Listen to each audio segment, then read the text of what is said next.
Hello, good people of YouTube. Mountbatten here. And today, for our top 5 video for this Monday, we are going over my top 5 stupid and dumb ships. What do I mean by stupid and dumb? I mean that these ships have some type of ridiculous parameters about them, some ridiculous stat like some crazy concealment, speed, or something just downright goofy about these ships in some way, shape, or form. Now, I'm not saying these ships are bad or OP because of this. They're, in fact, in my opinion, a lot of fun to play. They're just some ridiculous ships that are a boatload of fun to play, and any of these ships I would highly recommend either grinding out the XP and credits needed to purchase them, or the resource needed to attain them. And, well, that's what we're going over in today's video. Before we get to that point, however, if you are looking for a clan, Tsoft, the channel's clan, is recruiting. We have clans for casual players, semi-competitive players, competitive players, pretty much a little bit of something for everybody. If you would like to apply, you can check out the link to the application in the description down below. Alright guys, so let's go ahead and get on into it. Starting out with number 5, which is the Tier 9 Italian destroyer, the one, the only, the Paolo Emilio. So the Paolo Emilio is a destroyer with one very, very clear purpose in its design. It is a torpedo delivery system, a 60-knot Italian torpedo delivery system. The Paolo Emilio is just such a ridiculous ship. Its playstyle is just YOLO. You find a target, go for it, and hope that you have enough torpedoing power to deal with them, which you probably will. So for those of you that are uninitiated in the ways of the Paolo Emilio, the Paolo Emilio has, well, a couple of things going for it to help it torpedo rush targets. The first one being that she has a 60-knot top speed with her engine boost. And also if you take the commander skill brisk, so when you're undetected you get a boost to your speed, and you're normally undetected until the last moment in the Apollo because of its other consumable, its exhaust smoke, a very Italian consumable.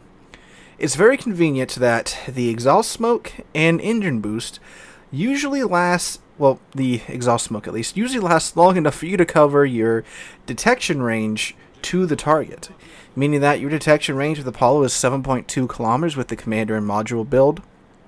And when you're going full speed, it generally takes you about 20-ish seconds to get from the edge of your detection to the target, which is typically how long the exhaust smoke will last. And by the time you're at the target, you normally run out of exhaust right around 2.5 kilometers, if not around 2 kilometers, which is assured detection anyway. And the idea is you find an unsuspecting target, run straight at it, throw your torpedoes into their side, and laugh. The torpedo tubes on the Apollo have a high enough alpha to where essentially each set of tubes has enough alpha to take out one Tier 9 battleship. And most Tier 10s as well, unless you run into something like a Yamato like I did in the clip you're watching in the background, then you gotta give them 2. You have 3 sets of these tubes, which means that in the perfect world, you have enough to take out 3 ships with a successful YOLO run, which I have done in the past. It's a really tricky ship to use. It's a method that is, of course, easily defeated with radar or hydroacoustic search, or another DD just being in the general area of the ships that you're trying to rush. But when those things aren't there and the stars align, the world's your oyster in the Apollo. Is it a super effective method? No, but it's hilarious when it gets pulled off, and you'd be surprised how many players don't notice the 60-knot smoke screen rushing right at them. It's good fun. It is a Research Bureau ship, so a little harder to obtain, but it's a boatload of fun in my opinion, and again, absolutely stupid and ridiculous all in all. Going down to number 4, we have the Tier 10 French battle cruiser, large cruiser, heavy cruiser thing, the Marseille.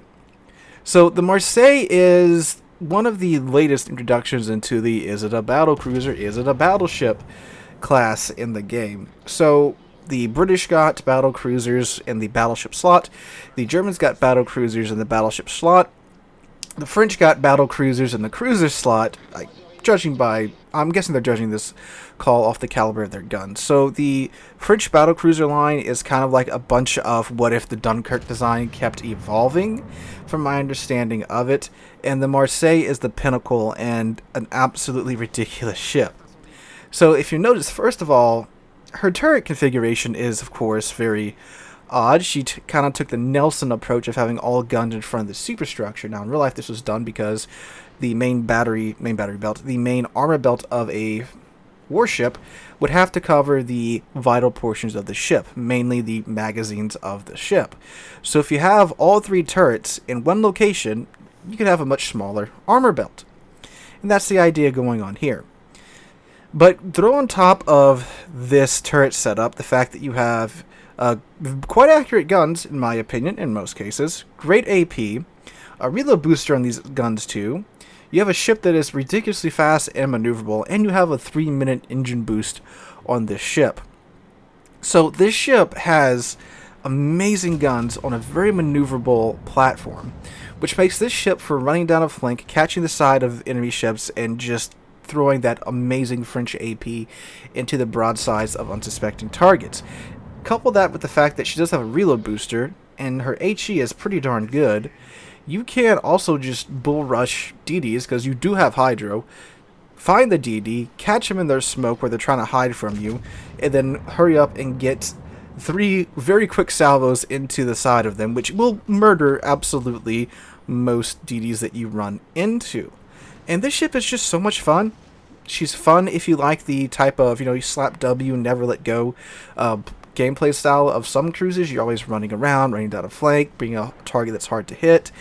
She's a great ship, a ship with some ridiculous characteristics too. She also has an 11-kilometer detection range on a cruiser that's this maneuverable with guns this large. It's ridiculous. I love it. It's a dumb ship, and I can't get enough of her. Going on down to number 3, speaking of battle cruisers, we have the Tier 10 British battle cruiser, the St. Vincent. So the St. Vincent herself is just an absolutely, look at the design of it, alright? This was a real-world design, and it does go back to what I just said about the Marseille, with the whole, the closer you get the turrets to one another, the shorter the main armor belt has to be, so therefore, overall, the cheaper the ship and the less armor you have to use, so the lighter the ship is, which means it can go fast, which the St. Vincent can do. And she doesn't have just any guns. She has 9 457mm guns, 9 18-inch guns. Yeah, on a ship that's fast. The St. Vincent has the engine boost. She's maneuverable. And she still has not quite to the same level of British HE as the British battleship line does, but she still has pretty darn decent HE, in my opinion, and better than a lot of other battleships in the game as well.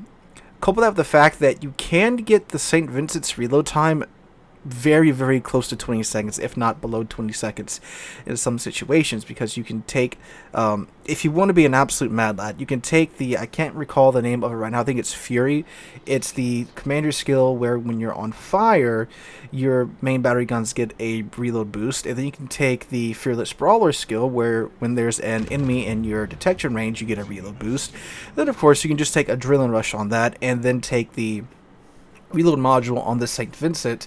And you do have a super heal on the St. Vincent as well.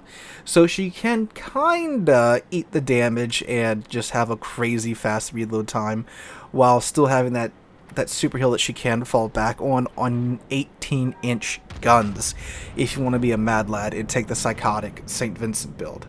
Even if you play it more safe like I do with the range mod and a more traditional build, the ship is still goofy because not only does she have 9 18-inch guns, not only is she crazily maneuverable, not only does she have an engine boost, but she has her torpedoes. The St. Vincent line was one of the first lines in the game to get the torpedo turning mechanics. So now you have these torpedo tubes in your nose that you can fire off at angles that are unexpected to the uninitiated. Not only can you do that, but you only get 2 torpedoes. However, they are 30k alpha torps. Yes, you heard that right. These torpedoes do 30,000 damage. Base, you can build into it and get them a bit higher than that as well if you want to. Which is, of course, ridiculous. So, you have a battlecruiser here that's fast, maneuverable, has big guns, has torpedoes, has very hard-hitting torpedoes, all which plays very well at medium to close range. You can see where I'm going with the Psychotic build with the Fearless Brawler and the Fury or whatever it is. You can get some ridiculous DPM out of this thing. It's stupid, it's dumb fun, it's great to play.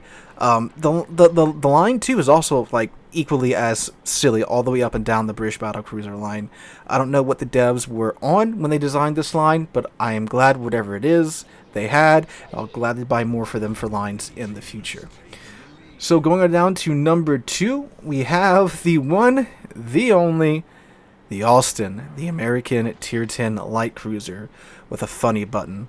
The Austin is by most aspects a pretty mediocre light cruiser until you hit the funny button and you activate her improved reload booster. The Austin's reload booster cuts her reload time down by 70%, which means you go from having around an 8-second reload to having around a 1 second and change reload, which means that you can absolutely fill the sky with your shells. Not only does she have that, but she has sap, which means that if you find a target which your sap shells can pin, which is most of the ships you can see in the game, superstructure, extremities, especially the new hybrid battleships that the Americans got, you could just rip 40 to 50 to 60 to 70k off of them in one charge of your reload booster if you're good with the aiming. She does have the improved flight characteristics on her shells as well, so that helps trying to get all those shells to land at range. It's just such a silly sight to see when you see an Austin pop that reload. It's crazy. And then of course you can build into that. Of course you got Adrenaline Rush, and the ship is pretty lightly armored because it is a light cruiser, so it's not uncommon that you're just sailing around, then boop, half of your health is gone. But that's fine, you don't care, that's just getting your reload down even faster, which makes for more ridiculous moments when you do pop that reload booster. And again, like I mentioned, it's unlimited.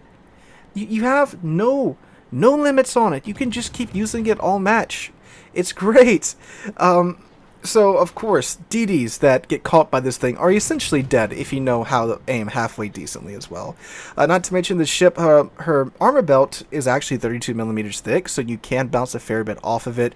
But normally happens is that someone catches you from a weird angle and you normally eat a lot of damage anyway. You do have an improved heal as well, and you do have usable torpedoes, hydro, DFAA. So, kind of the normal run-of-American consumables for their cruisers with the exception of radar.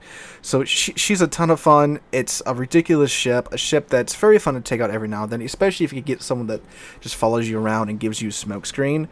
It's great fun. Alright, coming in at number 1, most of you regular viewers should have seen this coming, the Tier 10 British battleship, the Incomparable, or the Incomprehensible as I like to call her. So the Incomparable is the absolute queen of dumb ships. This ship has so many characteristics and stats about her that just don't make sense for this ship.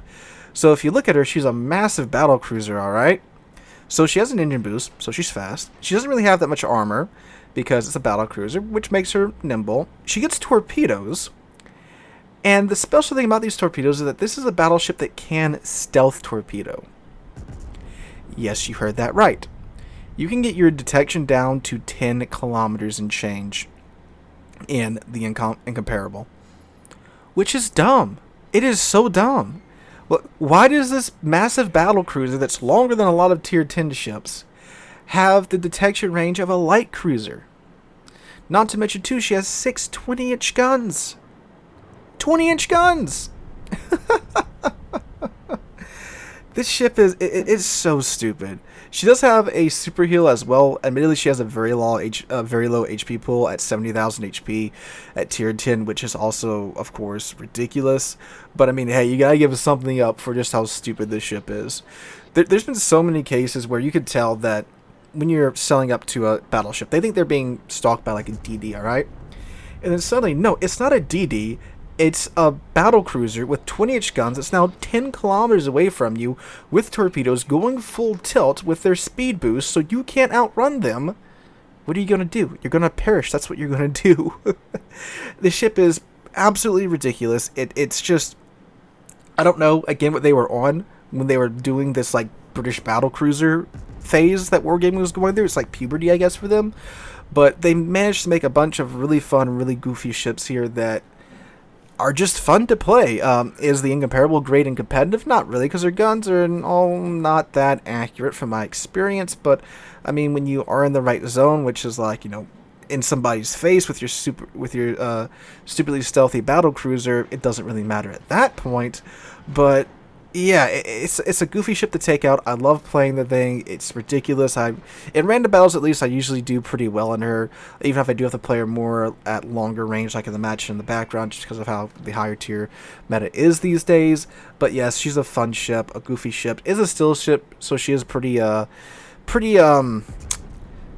time consuming to get, you know, gonna take you quite a time in ranked or in clan battles theater, but one I would highly recommend picking up if you're just looking for a fun goofy ship. So guys, that's my top 5 stupid and dumb fun ships. If you guys enjoy, make sure to drop a like, leave a comment, subscribe to the channel. We're on the way to 50,000 subs, and I can't thank you guys enough for that. I do apologize if I sound a little weird in today's video. The weather's changing, so like my sinuses and my allergies are all acting up, so I'm, you know, clogged up and I got a fuzzy head and such, so I do apologize for that. Probably should mention that at the beginning of the video. But anyway, guys, hope you guys have a wonderful Monday, wonderful rest of your week. Hope to catch you guys in the next one.